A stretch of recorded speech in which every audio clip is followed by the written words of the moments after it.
waaw dañu ñëw fii tey maa ngi leen ko doon wax sànq si nasaraan di teg xeer wu njëkk ndax dañu bëgg a tabax fii lu ñuy wax centre de santé ci commune bi ma ne loolu nag dafa dugg si benn objectif bu am doole mooy ne naka la ñuy yokkee jumtukaay pour mën a faju tabax la gaa mais ñun mënuñoo rek tabax moo tax taxawaayu maire bi ak conseil municipal daf fi am solo mu jox ñu terrain boo xamante ne xam naa ne liggéey na ci ak waa CARAS waa urbanisme ba nga xamante ne duñu fi ñëw ñu naan lii de mu ngi taa wala lii de bëri na ban wala déet parce que loolu yëpp sax mën na nekk mais ñi koy liggéey nekk ay ingénieur nee naa leen sànq am na bureau de suivi am na bureau de contrôle te ñoom ñëpp ñu nekk doomu réew mi mais également ku ne xam ne tey bu gisee tey président conseil départemental loo xamante ne soxla nañ ko bu amulee Ndiassane bu ñu demee Tivaouane wala ñu dem Thiès moo tax DRS bi toog fii mu directeur régional de la santé gàllank ak directeur régional de l'action sociale dina am tabax bu am solo tabax boo xam ne day nekk bloc léegi li ñuy bañ te son excellence di ñu si jàppale mooy ne kii warta jóge fee yàlla may ko bu mucc jigéen bi ñu gàddu doom bi doxaat ay mètre war a dem ci lu ñuy wax couveuse wala daal lu munti doon pour pédiatre wala infirmier boo xam ne spécialisé na di ko seet moo tax ñu dañuy def yëpp bloc nag dafa am lu mu àndal mbalit mi du dem nu mu ko neexee day am gestion des déchets maintenance bi ouverture bi xam nga léeg-léeg suñu biñu nekkee xale ñaan kër daa war a am courant d'air mooy ubbi bi ak tëj bi donc dégg nga sànq ma wax ko du ko mu neex nu la neex nga tabaxee moo tax tabax bi dañ ko bëgg a teg ci yoon équipement yi programmé nañ ko mu am équipement yoo xam ne yu mucc ayib la bien que day nekk centre de santé bu loolu paree dañ teg ci li ñuy wax personnel mooy ña fay liggéeykat yi nag na nekk ay techniciens moo xam ban niveau la mais dina am ay acteurs communautaires ñi nga xamante ne ñoo ñuy jàllale suñu waxtaan ba si yéen ci ngeen xam ne kenn rawul yéen ci acteurs communautaires yéen waa presse ak communication loolu daal dina toll ci lu tolloog 1 milliard ba teg damay faral di wax sax ne ñeen dem 2 milliards tuuti mais ñi tabax ñoom ñoo xam ne dina toll ci 1 milliard presque 900 loolu nag li ñu ci gën a neex mooy dañu am couverture budgétaire mooy suñu dëkk daf ko jël ci gafakaam loolu am na solo trop loolu mooy wane ne vraiment Sénégal fi mu taxaw nii autorités yi jàppale ñu si yaakaar naa ñu ngi tegu ci yoonu dañuy wax émergence sanitaire gën koo xam ci résilience sanitaire mooy de duñ ne kenn feebar du feebar de mais ku feebar du am complication mais pour loolu lii ñuy teg am na solo mais li ko gën a tee am solo mooy li ñuy wax fagaru prévention promotion lii boo ko defee mu am problème mun ñu koo ñàkk bañ a def sànq maa ngi naan préfet di sa ngelaw lu metti lii nii su ma ko waxee ñu ne ay kii lan lay wax nii mais garab yi ñuy gor daa bëri nañ leen jëmbat garab yi ba xool duñ ne ngelaw du am de mais duñu sonale nii donc bu ñuy tabax itam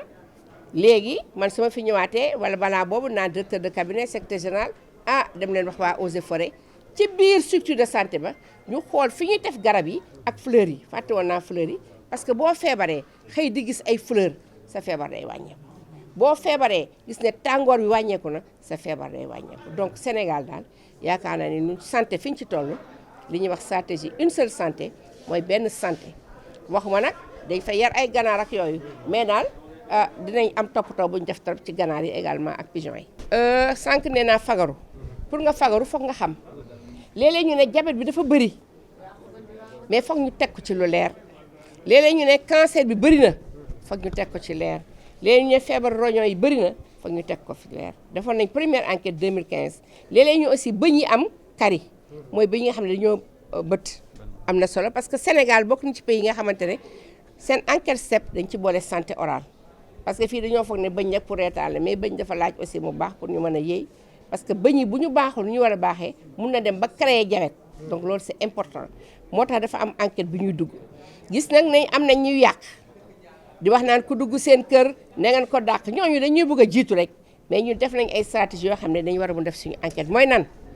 mooy dañuy sensibiliser enquête bi ñu ngi ci préparation yi xam nga pour nga xam ne nit ki dafa am diabète il faut nga am loo seet ci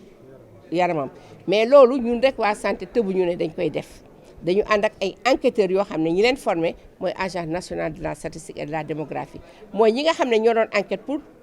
naata sénégalais moo am tey wala ñaata nit ñooy yeewoo Sénégal ci juróom benn weer yi ñu nekk donc jàpp leen ne man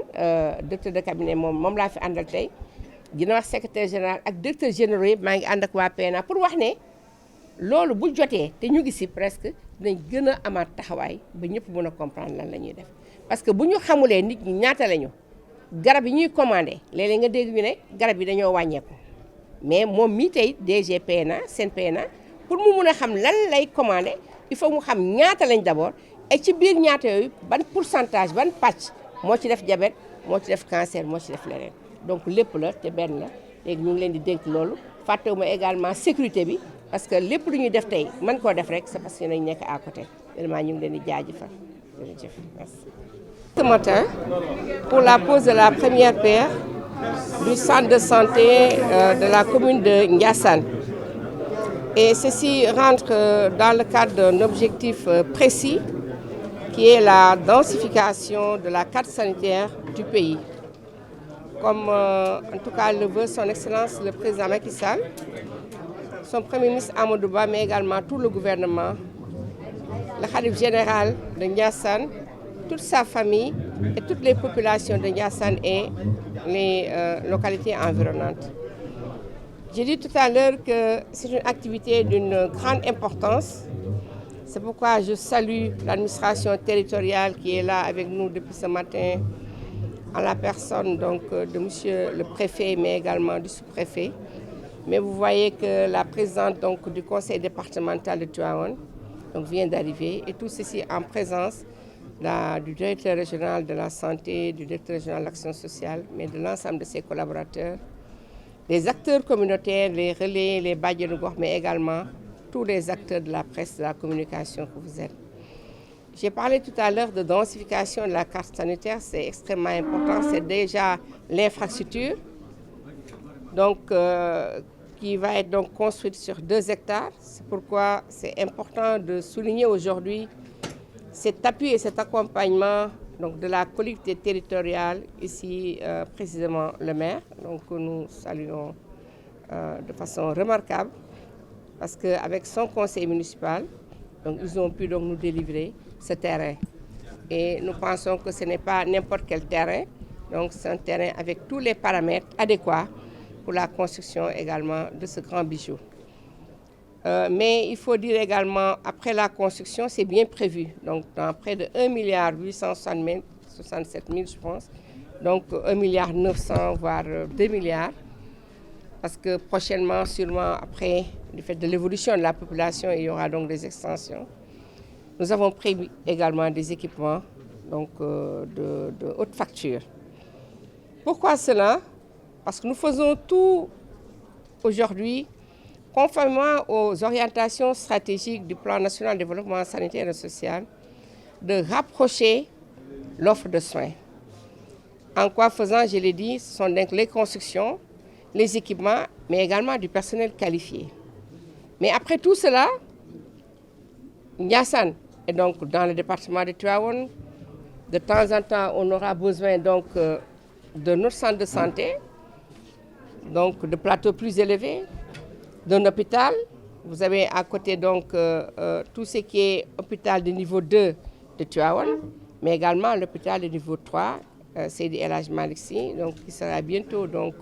inauguré à notre portée. Mais également, vous avez l'hôpital de Thiès, mais l'hôpital de niveau 3 également qui est prévu à Thiès. L'hôpital de Saint-Louis. Je parle de Saint-Louis, ça paraît un peu bizarre, mais en réalité, avec l'axe routier, c'est pourquoi nous, en santé publique, nous tenons compte de cet axe routier, c'est important. Tout ceci pour la référence, mais également la contre-référence. Donc, il y aura le personnel qualifié. Et dans cet hôpital, dans donc, cette infrastructure plutôt, vous allez avoir jusqu'à l'unité de maintenance, c'est important. Donc, c'est bien de mettre des équipements, mais également, c'est de bien penser déjà, avant de finir la construction, à tout ce qui est maintenance, à tout ce qui est gestion des déchets. C'est important, parce que nous ne devons pas arriver malades, en tout cas souffrant dans une structure, et y ressortir avec une autre pathologie liée à ce qu'on appelle les infections nosocomiales. Ça, donc, c'est à éviter. Mais j'exhorte aujourd'hui les populations. Ça, c'est l'offre de soins en termes donc d'aspect curatif. Mais une autre particularité est beaucoup plus importante, c'est la prévention et la promotion de la santé. Et là, quand même, je lève les yeux, je m'adresse à vous de la presse, parce que nous comptons beaucoup sur vous pour tout ce qui est sensibilisation. Pour les maladies, à l'époque, on ne parlait que de maladies transmissibles, mais également des maladies non transmissibles, parce que vous avez vu aujourd'hui ce qui se passe dans le pays en termes donc, de maladies diabétiques, en termes de maladies donc, du rein, en termes donc, de cancer. Ce qui fait que je vais lancer ici également pour dire que nous sommes en train donc, de préparer une enquête extrêmement importante qu'on appelle enquête STEPS,